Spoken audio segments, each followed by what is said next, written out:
Boa tarde. Então, eu estava falando da minha avó, né? Estou fazendo esses vídeos para contar a minha vida, o que todo mundo pode fazer se quiser, porque todo mundo tem um livro, né? Dentro de si, tem uma história para contar. Então, eu estava falando da minha mãe, né? O que aconteceu com a minha mãe depois que a minha avó não pôde criar. A minha avó, que perdeu tudo e veio para cá, é, ela veio de trem com 5 filhos, minha mãe ainda mamava no peito, e com a malinha de joias, sabe? E essa malinha, eu não sei o que aconteceu, perdeu lá do trem, não sei o que, eles voltaram lá correndo e conseguiram de volta. Se fosse agora, não ia conseguir, né?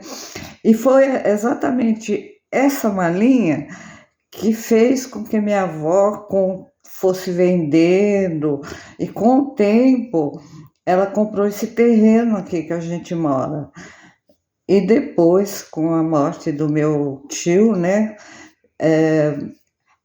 acho que ela recebeu uma indenização e aí ela construiu a casa, tipo fazenda.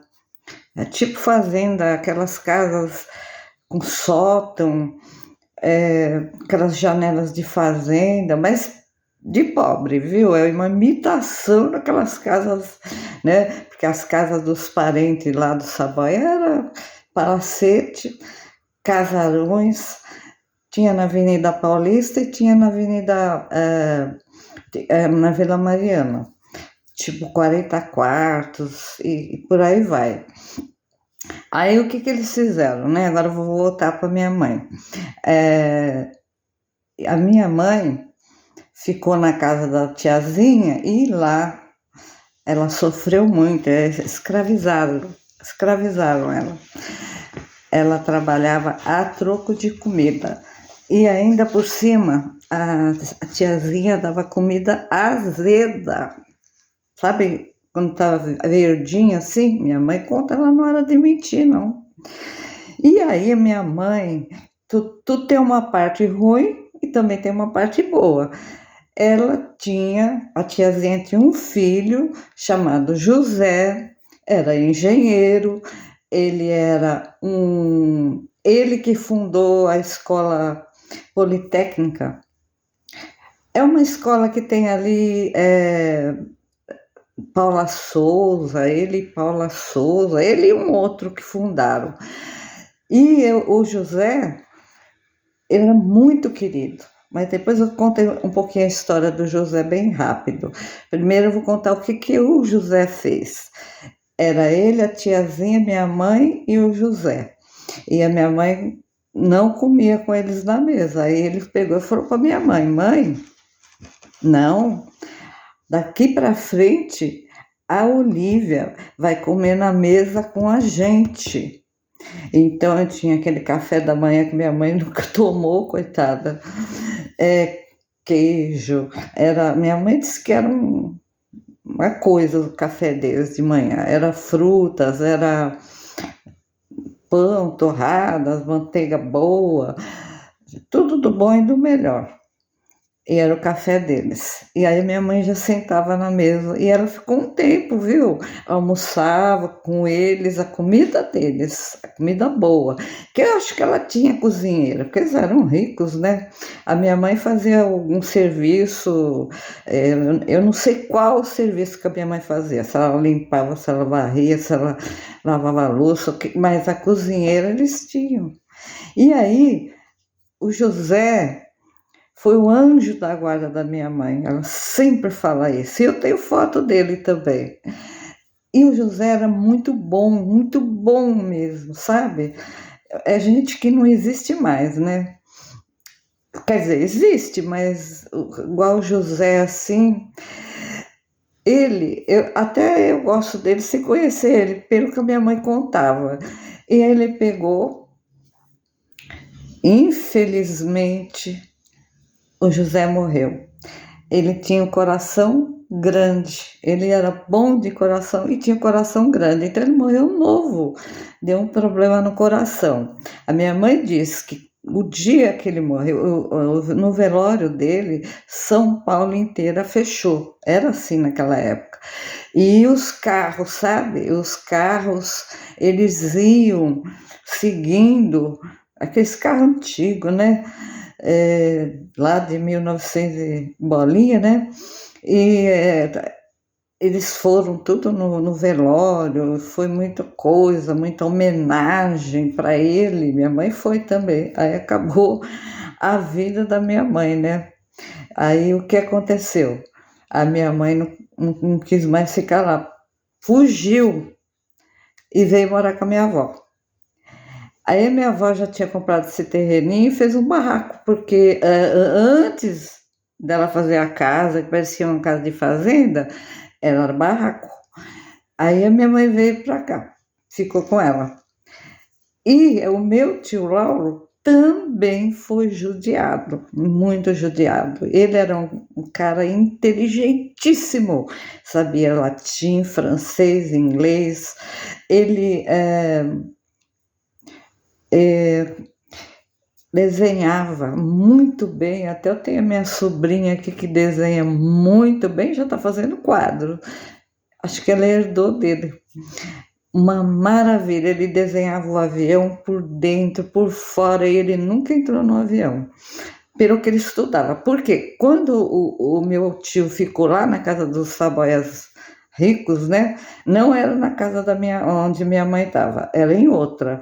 Eu não lembro qual, de quem era, mas também ele foi judiado. Sabe o que fizeram com ele? Colocaram ele, porque lá todo mundo quase estudava medicina, né? Então colocaram ele tinha milhões de quartos lá, tinha não sei quantos quartos. Foi colocar ele justamente num quarto onde eles estudavam. Os primos dele, que era médico, tinha guardado numa caixa todo o esqueleto humano. Então, meu tio, ele tinha medo, que ele achava que estava dormindo com um defunto. E quem não, eu tinha medo também de dormir com, sabe, uma caveira do lado. Tá louco. E não era, porque hoje tem né, de plástico, sei lá do que. Mas tem, mas naquela época era de defunto mesmo, né?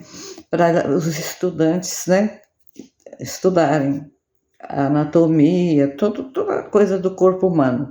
Então, além disso, ele tinha que dormir naquele quarto que não era um quarto de hóspede ou era um quarto de guardar coisas.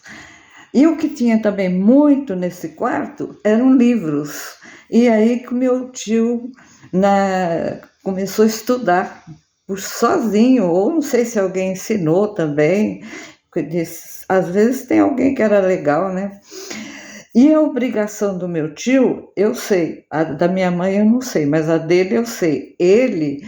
Era a obrigação dele limpar todos os sapatos dos primos e das primas.